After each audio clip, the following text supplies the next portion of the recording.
Um, okay, as you know, we have been following a text rather than simply me talking extemporaneously. In other words, me just talking as I go along. Of course, I do prepare beforehand, but it's better if we have a text because that way everyone else can follow. Everyone can follow as well. And it is useful for review purposes. If anyone wants the original text, you can take it from the, I assume that you can see the URL over here. If you can't, I could always post it in the chat. If you hang on 1 second, I will post it in the chat and you can copy it and paste it or whatever you want to do with it. This is just the first chapter. There are several chapters. We're going to go through them. Okay, so what is this discourse? This is Hasidic discourse called in the original a mimer. Mimer means a discourse that was said out loud. It was said before the Hasidim by the Rebbe, by the Hasidic master. And it's a very fundamental mechanism in the methodology of transmitting teachings, transmitting ideas. This particular discourse was the last one that was compiled by the previous Lubavitcher Rebbe, Rabbi Yosef Yitzchak Shneerson, before he passed away, was compiled for the day that he passed away. He at that point was actually not able to say it out loud because he had become paralyzed. He'd been terribly tortured by the Stalin government, and at some point in time, it caused him to have a stroke, and he lost the power of speech, but he did not lose the power of writing. So even though in general the methodology is a discourse that's said out loud, this particular one happened to be written because of the circumstances. He could no longer talk. He had become his speech was very slurred and wasn't clear to most people, so he wrote it. In any event, the discourse starts off with the concept of it starts off with a verse which is in the Song of Songs. Now, the Song of Songs is a very holy work, which the sages of the Talmud, when they call it the Song of Songs, Shir HaShirim, the Song of Songs, they also call it the Holy of Holies, right? To tell you that this particular song, which was composed by King Solomon on the at the time of the dedication of the temple, of the first temple, it has hidden within it all the secrets of the Torah, according to the Zohar. All the secrets, all the divine mystical secrets are hidden within Shir HaShirim, Song of Songs, the Holy of Holies. That's why it's called the Holy of Holies. Anyway, he starts with a verse, Basi LeGani I, I came to my garden, my sister, my bride. We started explaining what it means, I came to my garden. In other words, that divinity was finally revealed down here on this earth. Where was it revealed? Primarily in the temple. In the temple, in the Holy of Holies, the divine presence was actually revealed, and it was there permanently. Until the destruction of the temple, obviously, but it was there in a permanent way. In other words, not just the occasional revelation, it was there all the time. And even though people were not allowed to go into the Holy of Holies indiscriminately, only the high priest was actually allowed to go in there, but nevertheless, the presence, the divine presence was felt throughout the entire edifice and even the courtyards of the temple. And not only the courtyards of the temple, but it spread out from the courtyards of the temple to the entire land, the entire land of Israel, and then eventually to the entire world. So the world was lifted up to a higher place to such an extent that all the monarchs, the kings and queens of the known world at that time, certainly in the Middle East and even further afield, came to pay homage to King Solomon, not because of his power, but because of his wisdom. That is what the sages tell us. And he understood with his wisdom that was implanted in him from on high, he understood how to, not only how to compose the Song of Songs, but Ecclesiastes and Proverbs. Those are the three works that he wrote, all filled with wisdom. But he also knew how to bring the divine presence down on this earth, which is ultimately the whole purpose of creation. We explained that last week. I'm just going to reiterate this point. The Bible, the Torah, the verse in Exodus explains the purpose of the tabernacle at that time, which was then replaced by the first temple and then the second temple, and will be replaced eventually by the third temple, which has yet to be built in Jerusalem, in the same place as the first and second temples, which is in an area where the western wall is behind the western wall. Now you might ask, well, isn't the Dome of the Rock there? The Dome of the Rock is actually, they tried to build it over exactly where the temple was, but they miscalculated. I think their calculations were based on calculations that were given to them by the Jewish sages, and they made sure that the Dome of the Rock was not placed in the right place. In any event, so don't worry about the Dome of the Rock. It's not going to be an interference to the third temple. And if it is an interference, I'm sure God knows what to do. In any event, the verse which talks about the concept of building a temple, it says, "Va'asuli mikdash, they shall make for me a holy place." A mikdash means a holy place, a temple. And I will dwell not in it, but among them. I will dwell among them. So the discourse up until this point in time picked up this idea and ran with it. What does it mean among them? It means within each individual, right? But tocham, which means within them, for God craves a dwelling place within each individual. Within each individual. Just let me. The first one I had to replace. Melted inside. I don't know why or how that happened. And then this one is running, but it's running very noisily and it's not doing the defrost cycle correctly. I don't know where this is coming from. If you don't have the ability to unplug the whole unit, then you're going to want to unplug Right, just 1 second, folks. I have to stop the share. And so that's the only caveat. Make sure your work's safe. Be careful. So I'm just going to simply reinstall this back in, plug it in, and it's ready to go. That's all there is to this video. Thanks for watching. Choose. Mute all, yes. Sorry about that. There we go. Someone getting some technical help here. Okay. Back to our screen. Sorry about that. Okay, so God craves a dwelling place within each individual, and it says each individual Jew. I explained that last time or in the previous class. That's first and second class on this. That when it says an individual Jew, because Jews have the obligation to fulfill this function. Not that anybody else cannot fulfill the function. Anyone else can do it by choice, but Jews are obligated. They don't have a choice. Why? Because their forefathers made the choice for them. Once you make a contract, which is called a brit, a covenant, once the covenant was made, we don't have any choice in it anymore. So therefore, when it says a dwelling place within each individual Jew, because we're obligated in that sense, everyone else can do it as a volunteer, can do it voluntarily. And in fact, even the Roman Emperor Herod understood this, and he helped to build the temple, the actual physical temple, the second temple. He helped to build the second temple. There were some very interesting results that came out of that. If we get to the end of the chapter, I'll tell you one of the important and very interesting facts about the temple that Herod helped to build, the second temple. Okay. In any event, God craves a dwelling place within each individual person, within each individual. That is where the temple is. The temple is in you. The temple is not a building. The temple is not an edifice. The temple is an internal structure primarily. That's the most important aspect of the temple. I'm not saying necessarily, someone asked the question over here, are you saying that Jews always reincarnate as Jews, or people who converted some generation in the past made the promise?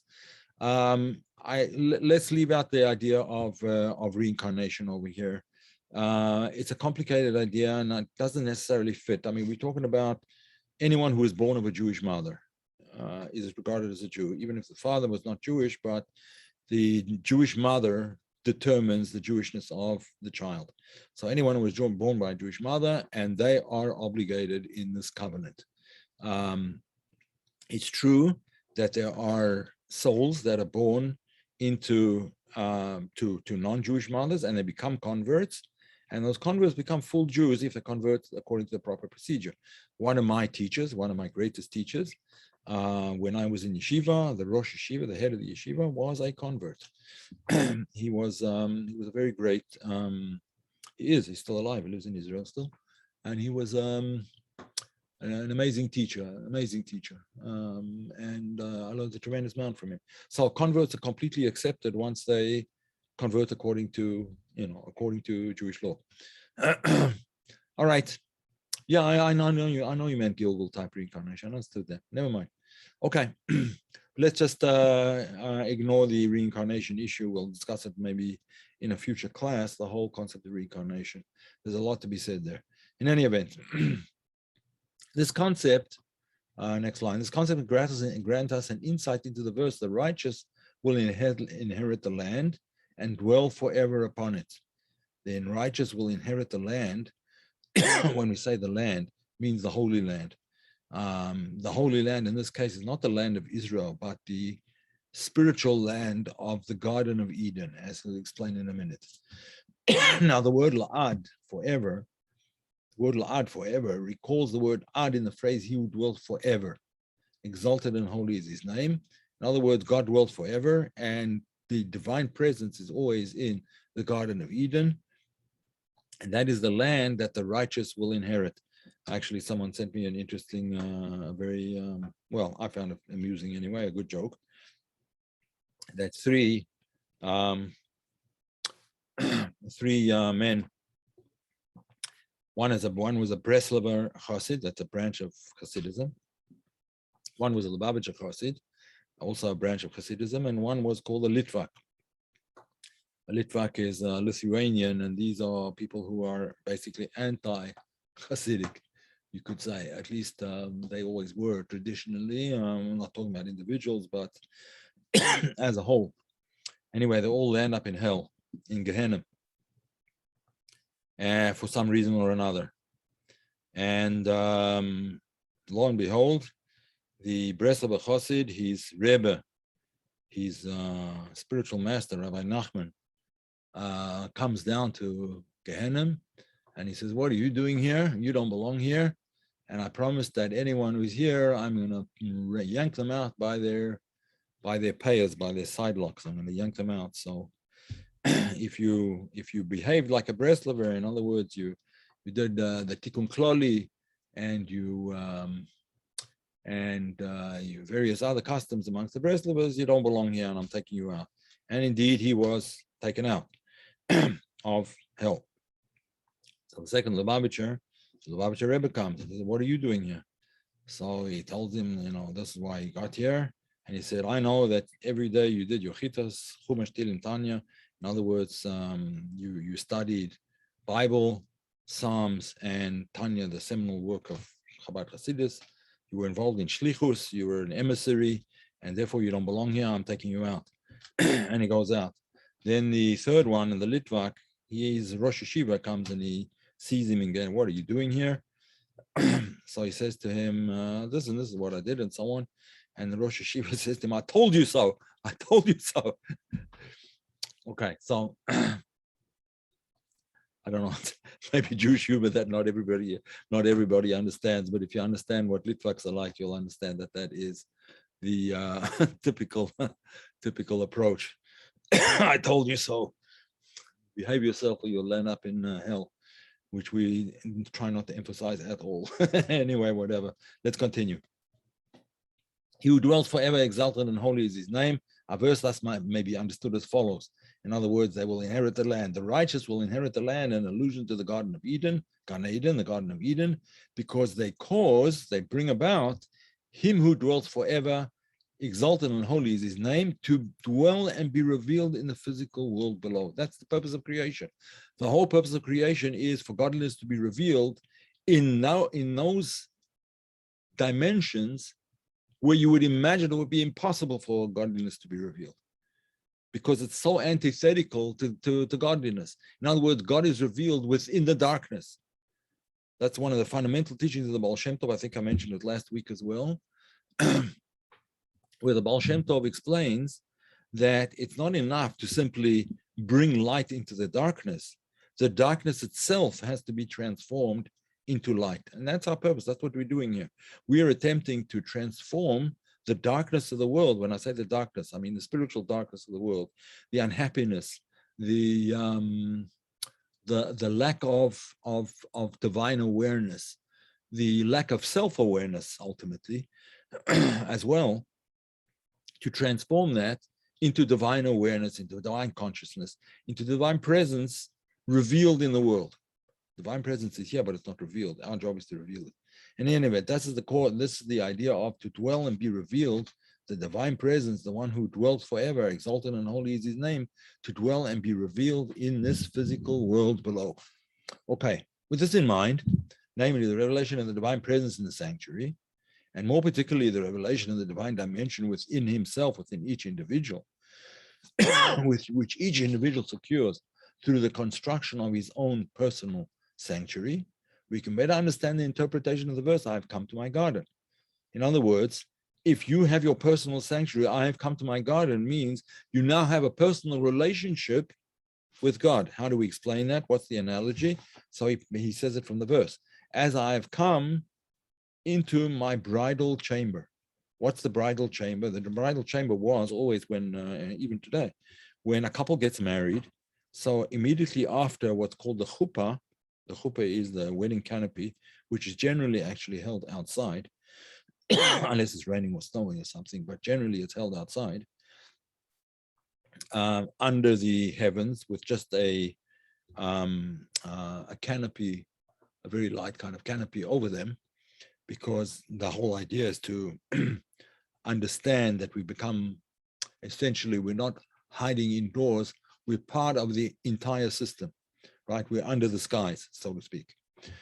So when a bride and groom get married, right after the chuppah, there's a little bit of celebration, but then the bride and the groom go off to be in private for the first time. You probably know that in Orthodox Jewish marriages anyway, there's no premarital relations at all. And the first time that the bride and groom actually get to be alone, although they may have been alone before, but with the door open or partially open or unlocked at least, now the bride and groom get to actually be alone. Now, it's not usually the time when they actually engage in intimacy, but nevertheless, it's the first time that they're alone. So that's the bridal chamber, when the bride and the groom are alone for the first time, and where they bond essentially for the first time. So that's the idea. I have come into my bridal chamber. I've come into my garden, i.e. into my bridal chamber. In other words, I've come into this relationship, which is an intimate relationship with your soul. God comes into an intimate relationship with your soul. He's called the groom, we call the bride, and that intimate relationship begins from that point at which the soul and the divine meet. In other words, the verse continues, the Shekhinah here speaks of its return. The Shekhinah means the divine presence. The divine presence here speaks of its return to the original location of its essential abode in the midst of the nether beings, in other words, in the midst of human beings, not just amongst human beings, but within each human being. That's the whole purpose. Godliness revealed within the heart, the mind, the faculties, everything of a human being. Now, the ultimate purpose for creation of the spiritual and physical world was that God desired a dwelling place in the lower world. I think I pointed out last time that had God wanted a dwelling place in the higher worlds, he would have stopped with the higher worlds. He wouldn't have created a lower world. All the higher worlds are merely an intermediary steps in order to reach the lower world. The ultimate dwelling is not in the higher worlds, it's in the lower worlds. And that's what he goes on to explain. He designed that divinity be revealed even on the material plane, precisely on the material plane below. By what means? By means of man's divine service of subordinating and transforming his physical nature. He desired that the divine soul descend from its spiritual heights and become clothed in a body with an animal soul, which would conceal and obscure the divine soul's light. The body obscures the light. It's just the natural, it's just the way it is. Just like the walls of the vessel obscure the light unless the walls are made transparent. Now, to make the walls transparent once they have been created is a job. It's a big job. And the same thing over here, to make the body transparent to the soul is a big job. Does it demand fasting and self-flagellation and starvation and all these other kinds of things? No, not necessarily. That's not the primary way in which godliness is revealed in the body.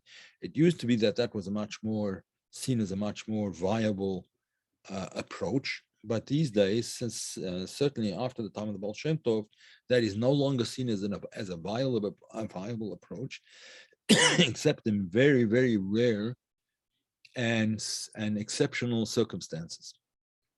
So how is this done then? How is the soul supposed to illuminate the body if the body is defined as darkness? How does that happen? So explains. Through the study of Torah and the observance of the commandments. It's primarily the observance of the commandments that makes the body translucent, so to speak, translucent to the soul. Why? Because the body is now following the divine will. The divine will is expressed in the 613 commandments, what we're supposed to do, and by following them, and for non-Jews, it's the 7 Noahide laws. And by following these commandments, the body becomes much more refined and able to receive and transmit the light of the soul. So the divine soul would refine and purify the body and the animal soul, as well as its portion in the world, i.e. its environment, right? Everything around you. This then is the meaning of the above quoted verse. Thou shalt make me a sanctuary, and I shall dwell within them, within each individual Jew, within each individual person who decides to take this step. The individual brings about this revelation of the divine presence within his personal sanctuary through his divine service of sifting and refining materiality. Sifting and refining is a Kabbalistic term meaning to basically refine and elevate every aspect of your being, every aspect of your environment as far as possible. And how we do that is by subordinating and transforming a person's physical nature into a much more spiritual nature. Now, there's lots and lots of things that can be said about this. Many of them are explained in the famous Hasidic work, the fundamental Hasidic work called the Tanya. The Tanya, available in English from this same website, Chabad.org. You just look up there, Tanya, and you will see various translations into English, various explanations, classes in Tanya, and so on and so forth. Very well worth delving into. Okay, in this spirit it is written, when the Sitra Achra, the other side, literally the other side, i.e. the cosmic forces opposing holiness, it's called the Sitra Achra, the other side, is subdued. When it is subdued, the glory of God rises thereby and is diffused throughout all the world. In other words, this is actually a quote from the Zohar. Kadis Kafia Sitra Achra, when the other side is subdued, then godliness is revealed in the world. When the phrase throughout all the worlds is used by the Zohar, it tends to describe a level of divine light that is diffused equally in all the worlds. Now, this is a very important point. Generally, each world, the word is called, the word for world in Hebrew is olam, which comes from the word he'elem, concealment. The descending worlds are descending levels of concealment. In other words, the lower the world, the more the concealment. So therefore, the world that is revealed, the light that is revealed in the world of Atzilut is much greater and much higher, much more refined than in the world of Bria. And similarly, Bria is much more refined, much higher than the level of Yetzirah, and then Yetzirah much higher than Asiya, and so on.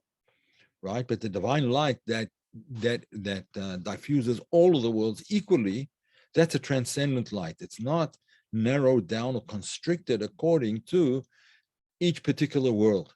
It is It is equal in all of the worlds. Why? Because it's a transcendent light. It doesn't depend on vessels. It's a transcendent revelation. And that transcendent revelation is called in the vernacular, Hasidic vernacular, it's Hasidic jargon, it's called, and Kabbalistic jargon, it's called Sovev Kol Almin. The light that fills the world is called Mamale, the light that fills the worlds, that each according to its level, each vessel according to its capacity. But Sovev Kol Almin is the light that transcends all of the worlds and transcends all of the vessels and is illuminated everywhere equally. So that's the transcendent order of divine illumination that the Kabbalah calls Sovev Kol Almin.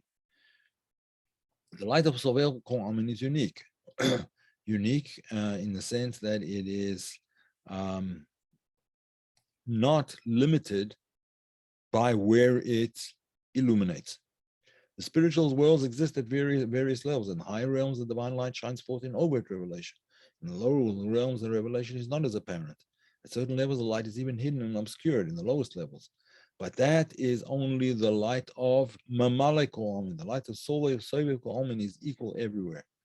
And it's not obscured in one place any more than the other. The Midrash refers to this variety of levels in its comments on the verse. My hand established the earth, that's the left hand, so to speak, and my right hand spanned the heavens. In other words, the right hand is greater revelation, the left hand is less revelation. In fact, I think the Latin for left is from the word sinister. Yeah, sinister, which means dark, the dark side, right? The sinister side, the dark side, the left side. So the left hand, I think it got it from this verse. My left hand established the earth, my right hand spanned the heavens. It doesn't say my left hand established the earth, but that's understood. If the right hand spanned the heavens, it's only an analogy, obviously. We don't mean it literally. Then it must be the left hand that established the earth. It declares, he stretched out his right hand and created the heavens. This is the way the sages explain it. He stretched his left hand and created the heavens, stretched his right hand and created the earth. As in, on the right hand signifies a greater light and even more overt revelation than does the left. And this right hand created the heavens, signifying the higher spiritual realms, where the divine light is both more intense and more revealed. The left, by contrast, created the earth, signifying the lower spiritual realms, where the divine light is both less intense and more concealed. Okay, as we've been explaining all along. So this concept can be grasped by more completely through comprehension of the differences between the four spiritual realms alluded to in the verse. All that is called by my name, it is for my glory that I created it, formed it, and indeed made it. Now, there's a general rule in biblical exegesis, in biblical explanation.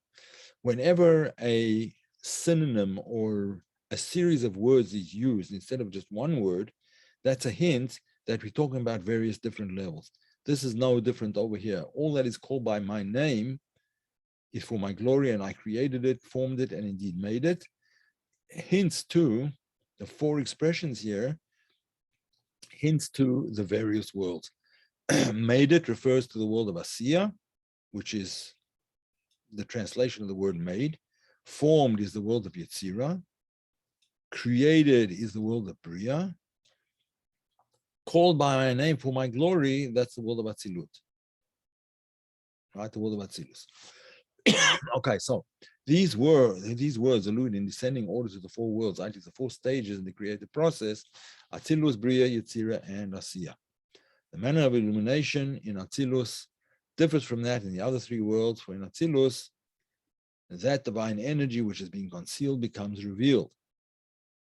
Significantly, the root etzel of the Hebrew word Atzilut has two very different meanings. Just one second, let me just see how much longer this is, because this is actually not a bad place to stop. Yeah, I think I'm going to stop here because I would rather treat the explanation of the worlds, of the four worlds, as a separate class. Okay, so we're going to stop here. And let's see, there's a couple of questions here. Is it true that not all Jews quiet the divine and open their heart? Of course, they refused to clean their feet, and this brought tears to some high priest. Tears of loss, tears of compassion. This was revealed in dreams. As a priest, this was explained. Washing their feet wasn't the most important thing. That was something that the priests had to do when they went to the temple service. They had to actually wash themselves, but it means it in a non-literal sense. In other words, they did not cleanse themselves in a spiritual sense. Yes, that is true, and not all Jews were doing what they were supposed to do, and that's why we're where we are today. Because we're, as I say, a stiff-necked, hard-headed, stubborn people that we don't listen. We don't listen. We don't learn. Unfortunately, we double down. This is an unfortunate reality, and we just have to learn to live with it by attempting at least to change those who, but not change them by hitting them over the head, but by changing them from within, like explaining to them what their own real true interest and happiness, where their true interest and happiness lies, and people can be convinced of that. Any other questions, folks?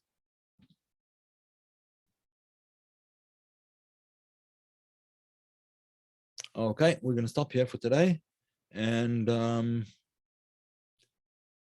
enjoy the rest of your week, and Shabbat Shalom, and have a great Rosh Chodesh, end of the month, beginning of the month. Okay, all right, folks, that'll be it. I'll post it. I'll post it pretty soon. All righty. Night, everybody. All the best, Ernest. Nice to see you again. Yeah, thank you. All right, Shabbat Shalom.